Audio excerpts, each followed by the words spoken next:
اعوذ باللہ من الشیطان الرجیم بسم اللہ الرحمن الرحیم السلام علیکم رحمۃ اللہ وبرکاتہ۔ آج ہم سورہ نازعات کا ترجمہ، تفسیر اور خلاصہ بیان کریں گے۔ جیسے کہ کل بھی کچھ صورتوں کا ہم نے ترجمہ، تفسیر، خلاصہ بیان کرا تھا، جس میں نبی پاک صلی اللہ علیہ وسلم کو صبر کی تلقین فرمائی گئی تھی کہ آپ بھی صبر کیجئے، جیسے کہ آپ سے پہلے پیغمبران نے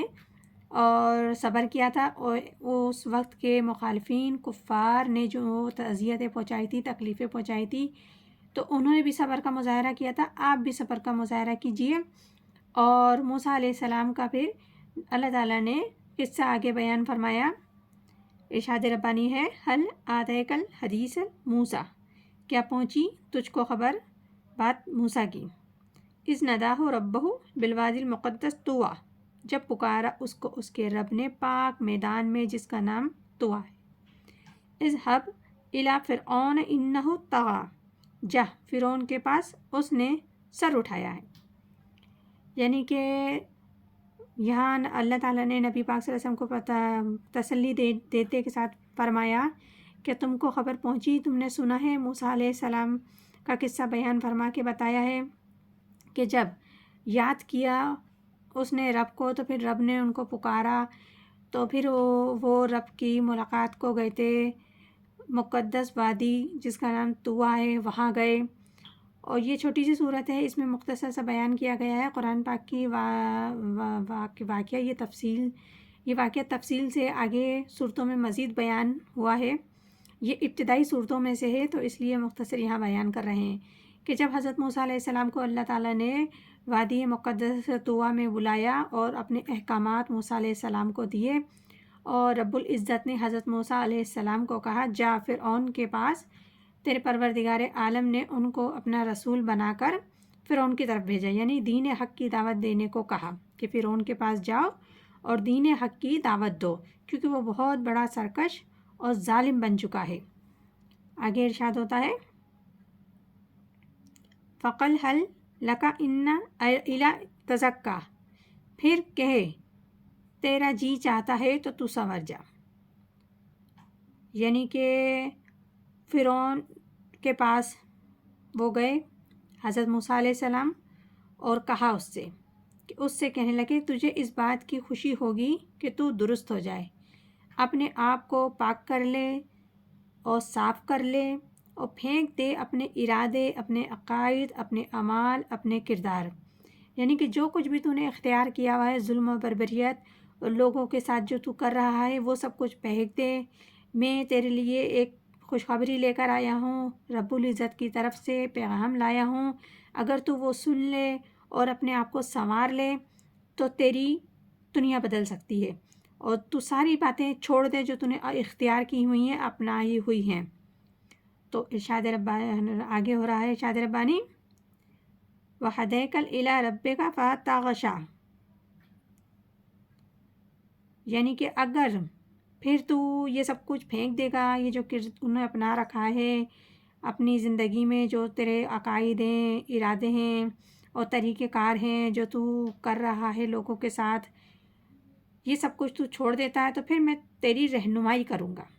رب کی طرف سے،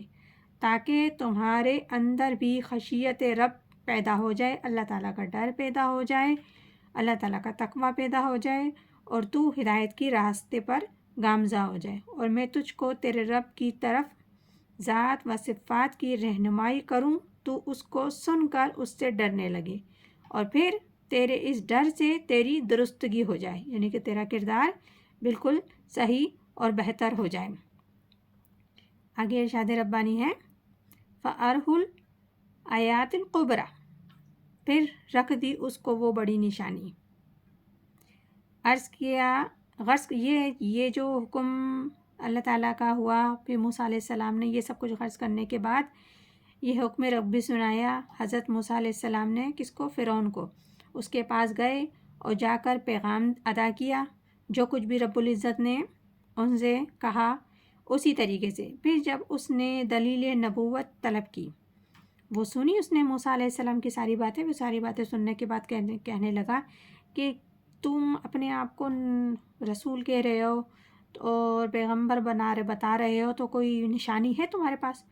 تو اس کو وہ بڑی نشانی نبوت کی دکھائی جو پروردگار عالم نے معجزے کے طور پر عصا یعنی کہ ان کو دیا تھا، جو سانپ کی صورت بھی اختیار کر لیتا تھا۔ تو یعنی سانپ والی نشانی رب العزت نے جو معجزے کے طور پہ بھیجی تھی وہ اس کو دکھایا۔ آگے ارشاد ربانی ہے فَقَذَّبَ عَصَا، پھر جھٹلایا اس نے اور نہ مانا۔ ثُمَّ أَدْبَرَ يَسْعَىٰ، پھر چلا پیٹھ پھیر کر تلاش کرتا ہوا۔ یعنی کہ جب حضرت موسیٰ علیہ السلام نے وہ دلیل نبوت دکھائی، وہ نشانی دکھائی، لیکن اس نے یعنی کہ فرعون نے جھٹلا دیا، نافرمانی کی، اور پھر اس نے پیٹھ موڑی اور موسیٰ علیہ السلام کے خلاف کوششیں کرنے لگا اور بھاگ دوڑ اس نے شروع کر دی اور لوگوں کو کہلوایا تمام ملکوں سے تمام جادوگروں کو بلا کے لے کر آؤ، کیونکہ وہ حضرت موسیٰ علیہ السلام کے عصا کو جادو سمجھ رہا تھا جو کہ پروردگار عالم نے ان کو معجزے کے طور پہ دیا تھا، اور اس نے جھٹلا دیا اور کہنا نہیں مانا۔ آگے ارشاد ہے فحشر فندا، پھر سب کو جمع کیا اور پھر پکارا، فقال ان ربکم الاعلی، سب کو جمع کیا پھر پکارا تو کہا میں ہوں تمہارا رب سب سے اوپر سب سے اعلیٰ، یعنی کہ اس نے سب لوگوں کو اکٹھا کر کے پکار کے کہنے لگا، ان کے سامنے بآواز و بلند ہو کر تقریر کی اور کہا کہ معاذ اللہ میں تمہارا رب اعلیٰ ہوں۔ یعنی کہ یہ ایک سیاسی شرک ہے، تمام تر حکومت میری ہے، یعنی کہ اس کا کہنے کا مقصد تھا تمام تر حکومت میری ہے۔ اس آیت مبارک میں فرعون کا یہ دعویٰ نہیں ہے کہ میں نے کائنات کو پیدا کیا ہے یا کائنات کی کسی بھی قدرتی تخلیق کو پیدا کیا ہے یا انسان کو پیدا کیا ہے یا کسی بھی جاندار کو پیدا کیا ہے، اس کا یہ دعویٰ ہرگز نہیں تھا۔ اس کا دعویٰ تھا کہ حکم دینا، حکومت، حاکمیت میری، حکم دینے کا اختیار میرا، میں جسے چاہے حکم دوں، جسے چاہے نہ حکم دوں، جسے چاہے سزا دوں، جسے چاہے نہ سزا دوں۔ تمام تر جو میری ریاست میں آ رہے ہیں، اقتدار میں آ رہے ہیں، قاعدے قانون میرے، یعنی کہ جو کچھ بھی قاعدہ چلے گا، قانون چلے گا، وہ میرا چلے گا۔ فرعون کا دعویٰ صرف یہ تھا، ہرگز خالق ہونے کا دعویٰ نہیں تھا، کیونکہ ان کے اپنے بھی خالق تھے جن کی وہ پرستش کیا کرتے تھے، مانتے تھے کہ ہاں یہ خالق ہیں، کیونکہ فرعون کو بھی تو کسی نے پیدا کیا ہی تھا۔ وہ اپنے یعنی کہ کسی کو پیدا کرنے کا، کسی انسان تو کیا کسی چھوٹی سی شے کو بھی پیدا کرنے کا دعویٰ نہیں کر رہا تھا، وہ صرف سیاسی یعنی کہ شرک کر رہا تھا اور سیاسی حکومت کا یعنی کہ دعویٰ کر رہا تھا کہ تمام تر اختیار حکومت میری، ہر اختیار میرا، میں جو چاہے وہ کروں۔ اور آج کل پوری دنیا اس شرک میں مبتلا ہے، یعنی کہ جو جتنا پاورفل ہے وہ اتنا ہی دعویٰ کرتا ہے۔ اگر ہم اپنے اطراف بھی نظر ڈالیں، دنیا کی طرف بھی نظر ڈالیں، آج کل کے ماحول کی طرف بھی دیکھیں، تو جو جتنا پاورفل ہے وہ کہتا ہے کہ تمام تر حاکمیت میری ہے، میرے علاوہ کوئی نہیں ہے، میں جسے چاہے جس طرح چاہے اسے گھما سکتا ہوں، نچا سکتا ہوں، جو چاہے اپنی بات منوا سکتا ہوں۔ تو اس فرعون میں اور آج کے فرعون میں کوئی فرق نہیں ہے، صرف ٹیکنالوجی کا فرق ہے۔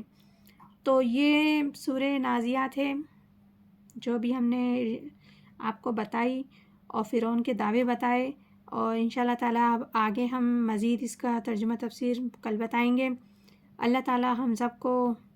قرآن سے سبق حاصل کرنے کی توفیق عطا فرمائے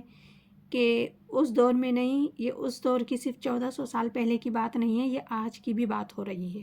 اور یہ قیامت تک کے لیے قرآن کو کہا گیا ہے فائدہ مند، یعنی کہ اس سے نصیحت حاصل کی جائے تو غلط نہیں کہا گیا، یہ قیامت تک کے لیے ہمیں فائدہ دے گا۔ ہم جب قرآن کو پڑھیں گے ہمیں ایسا لگے گا یہ قرآن آج کے بارے میں بات کر رہا ہے۔ جس وقت میں، جس حالات میں بھی ہم پڑھیں گے تو ہم اگر غور سے دیکھیں گے، غور کریں گے تو ہمیں محسوس ہوگا یہ قرآن آج ہی کی بات کر رہا ہے۔ تو پروردگار عالم ہم سب کو صحیح قرآن پڑھنے، سمجھنے اور عمل کرنے کی توفیق عطا فرمائے۔ آمین ثم آمین۔ جزاک اللہ۔